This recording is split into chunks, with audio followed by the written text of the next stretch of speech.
गुरु प्यारी साध संगत जी, राधा स्वामी जी। अन धन मेल भया मन माया, घर मंदिर सुहाए, पंच शब्द धुन अनहद बाजे, हम घर साजन आए। हम घर साजन आए। ये पहली पातशाही श्री गुरु नानक देव जी महाराज की वाणी है।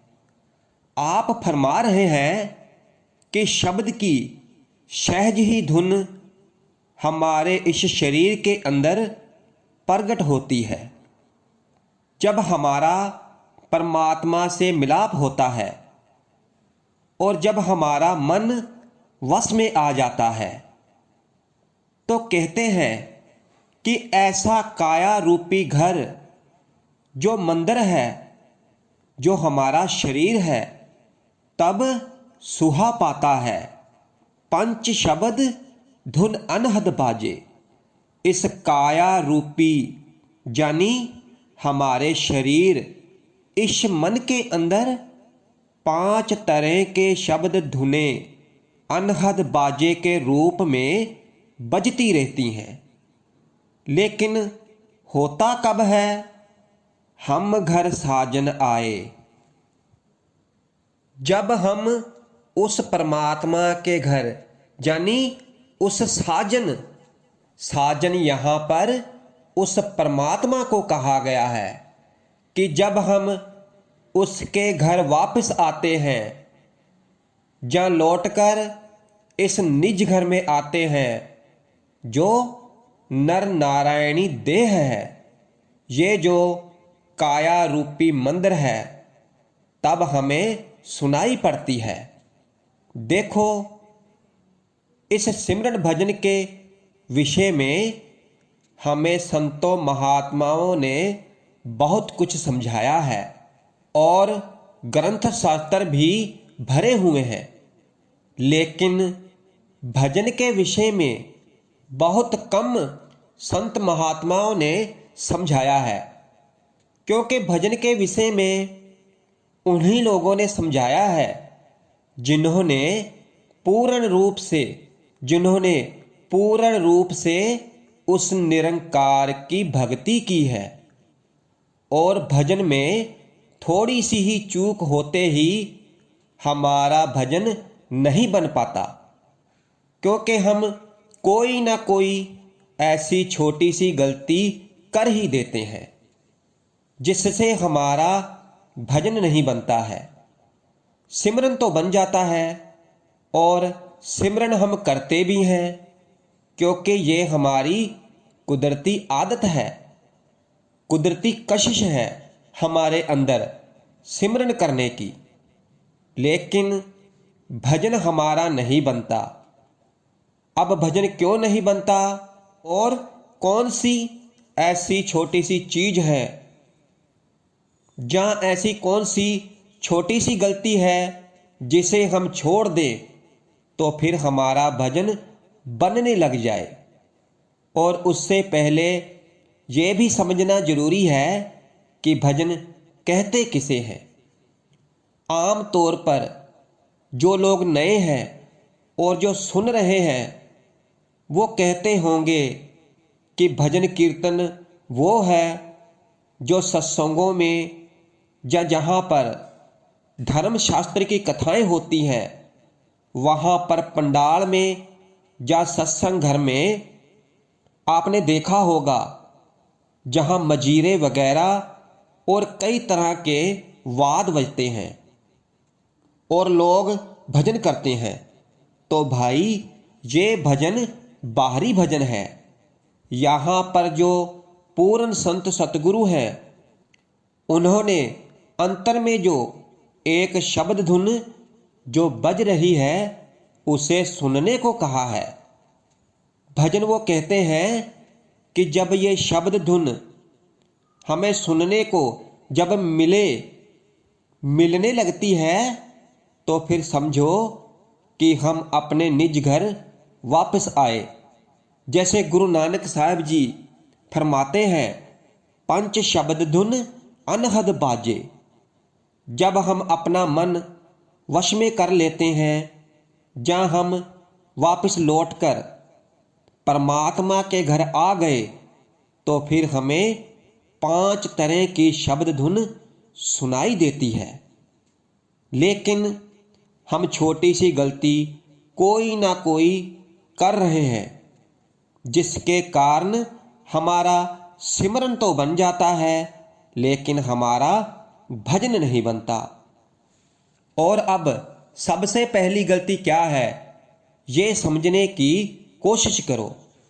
क्योंकि जब हमें ये पता ही चल गया है कि भजन हमारे लिए जरूरी है और उसको ही हम सही ढंग से नहीं कर पा रहे हैं, तो फिर भाई इस गलती तक पहुंचो, उस गलती का पता करो कि वो कौन सी गलती है जिसके कारण हमारा भजन पूर्ण तौर पर बन नहीं पा रहा है। और अगर उस गलती तक हम नहीं पहुँचे तो फिर हम यहीं पर इस सिमरन में ही अटक कर रह जाएंगे। और जैसा कि हो भी रहा है, हृदय नाम सदा धुन निश्चल, घटे न कीमत पाए।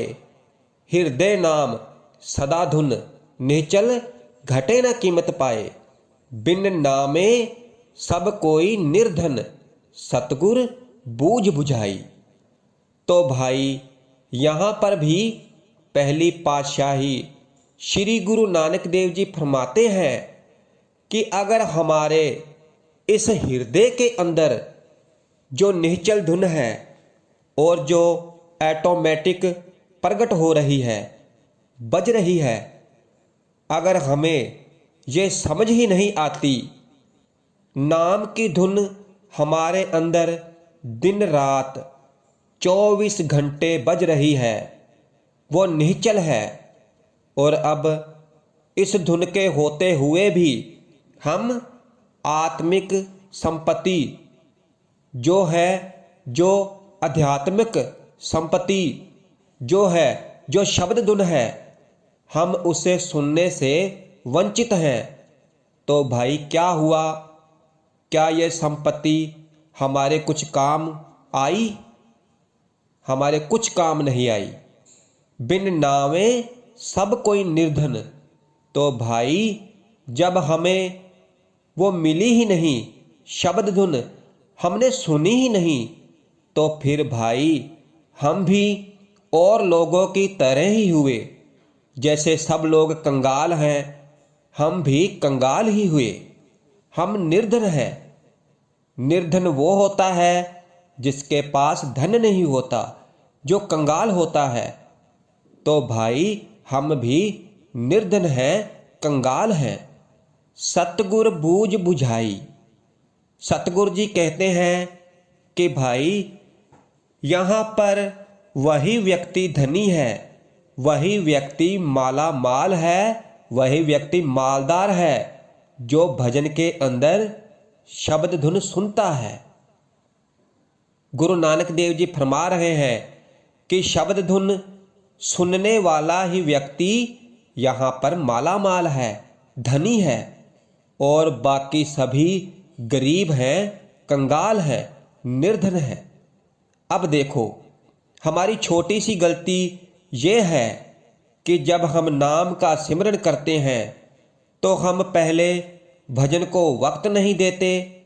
भजन के विषय में हम इतनी तत्परता से, मुस्तैदी से या विश्वास से हम भजन को पूरी तवज्जो नहीं देते, और हम तो यही सोचते हैं कि सिमरन से हमारा काम चल जाएगा। यही सोचकर हम भजन नहीं करते, और हमारी पहली गलती यही है। तो हम उन लोगों से कहना चाहते हैं कि भाई जो थोड़ा सा सिमरन करते हैं, उन्हें सोचना चाहिए कि सिमरन करने से, चाहे वो थोड़ा ही करते हैं, लेकिन देख लो कि उनके संसार के सारे काम धंधे ठीक ठाक से बन रहे हैं, पूरे हो रहे हैं, किसी चीज की कमी नहीं। छोड़ नहीं रखी परमात्मा ने, सभी काम हो रहे हैं। तो भाई अगर भजन कर ले, अगर भजन करने लग गए तो फिर और क्या नहीं बन जाएगा। कभी यह भी तो सोचो। तो भाई भजन करने से वो भी बन जाएगा जो आपने कभी सोचा भी नहीं होगा, जिसकी आपने कभी कल्पना भी नहीं की होगी। पहले तो आप ये समझने की कोशिश करो कि आपको क्या समझाने का प्रयास किया जा रहा है कि भाई हम केवल थोड़ा सा सिमरन कर रहे हैं और हमारे सभी काम अच्छी तरह से हो रहे हैं। हमारे घर परिवार में भी हर तरह की सुख शांति है। दुख आते हैं और चले जाते हैं, हम उन दुखों को झेल लेते हैं क्योंकि मालिक हमें उन्हें झेलने का हौसला देते हैं, शक्ति देते हैं। और बड़े से बड़े काम भी हमारे पूर्ण तौर पर हो जाते हैं। तो भाई गुरु घर ने हमें समझाया है कि सिमरन के बाद भजन जरूरी है। तो फिर हम सिमरन के बाद भजन को समय क्यों नहीं देते हैं। सबसे पहले जैसे सिमरन के विषय में सोचते हैं अपने अंदर, तो भाई उसी तरह हमें इस भजन के बारे में भी सोचना चाहिए, क्योंकि यही हमारी छोटी सी गलती है कि हम सिमरन के बाद भजन के बारे में नहीं सोचते हैं कि हमें सिमरन के बाद भजन भी करना है, भजन भी जरूरी है। हमने ये नहीं सोचना है कि हमने सिमरन कर लिया है तो हमारा काम बन गया है। तो भाई हमें सिमरन के बाद भजन भी करना है। भजन करने के बाद ही तो हमारे काम की शुरुआत होती है। और दूसरी बात है कि हम जितना भी सिमरन करते हैं या जितनी भी अन्य भक्ति करते हैं, उन सब का निचोड़ है शब्द धुन सुनना और शब्द का प्रकाश देखना। यानी पूर्ण रूप से आंतरिक जो भक्ति कर रहे हैं, उस निरंकार की भक्ति कर रहे हैं, उसे समझना और उसके लिए भजन में उतरने के लिए सबसे पहले अपने आप को एकाग्र करना बहुत ही जरूरी है। आपका जो ये मन है उसे ठहराना बहुत जरूरी है। तो इसलिए दुनिया के बारे में कम से कम सोचो। देखो, जैसे हम सभी लोग हम कुछ ना कुछ सोचते रहते हैं। यदि हमारे साथ कोई घटना घट जाए और कोई बातचीत हो जाए और जो आम तौर पर होती रहती हैं, तो फिर हमारे मन में वही चीज़ चलती रहती है और हम उसी के बारे में सोचते रहते हैं। तो भाई यही हमारी दूसरी गलती है और इसे हमें छोड़ना पड़ेगा। उन सभी चीज़ों को तवज्जो जो देते हैं हम भजन के अलावा, तो भाई उन सभी चीज़ों को अपने दिमाग से निकाल दो, छोड़ दो। और ये बातें आएंगी भी और जाएंगी भी, और ये बातें दिमाग में आएंगी भी और जाएंगी भी।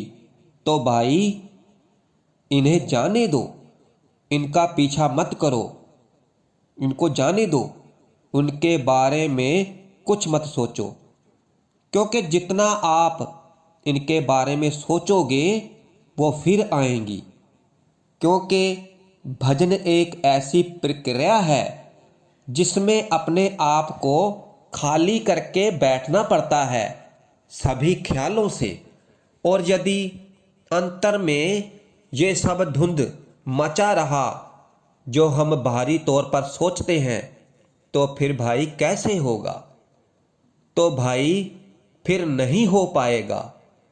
पहली पातशाही गुरु नानक देव जी महाराज फरमाते हैं, हृदय नाम सदा धुन निश्चल, घटे ना कीमत पाए, बिन नामे सब कोई निर्धन, सतगुरु बूझ बुझाई।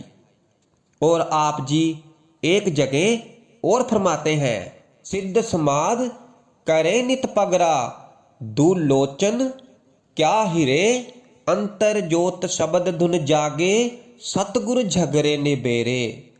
आप जी फरमाते हैं कि ये धुन अंतर में जागृत होती है और ये धुन अपने साथ ज्योति को भी लाती है और शब्द के प्रकाश को भी लाती है। और ये सुन समाधि में पहुंचकर तो फिर जो सभी तरह की शंकाएं हैं और जो सभी तरह के जो झगड़े हैं, तो ये सब झगड़े सतगुरु झगड़े निबेड़े, तो ये सब झगड़े अपने आप खत्म हो जाते हैं। तो सबसे पहले हम जो ये गलती जो करते हैं कि हम भजन के विषय में नहीं सोचते हैं, तो भाई हमें भजन के विषय में भी सोचना चाहिए। और दूसरा, हमें ज़्यादा से ज़्यादा सिमरन और भजन और गुरु के विषय में ही सोचना चाहिए। इस दुनियादारी के बारे में नहीं सोचना चाहिए, जिससे कि हम जब सिमरन भजन करने बैठें तो फिर हमारे हृदय में, हमारे मन में दुनिया का ख्याल ना आए। और तीसरी बात जो सबसे बड़ी गलती करते हैं हम, कि भजन करते समय हम अपने आप को पूरी तरह से तैयार नहीं करते हैं। इसलिए शारीरिक रूप से और मानसिक रूप से हमें अपने आप को तैयार करने की जरूरत है। बस ये गलतियां सुधार लो, फिर आपका भजन अपने आप बनने लगेगा।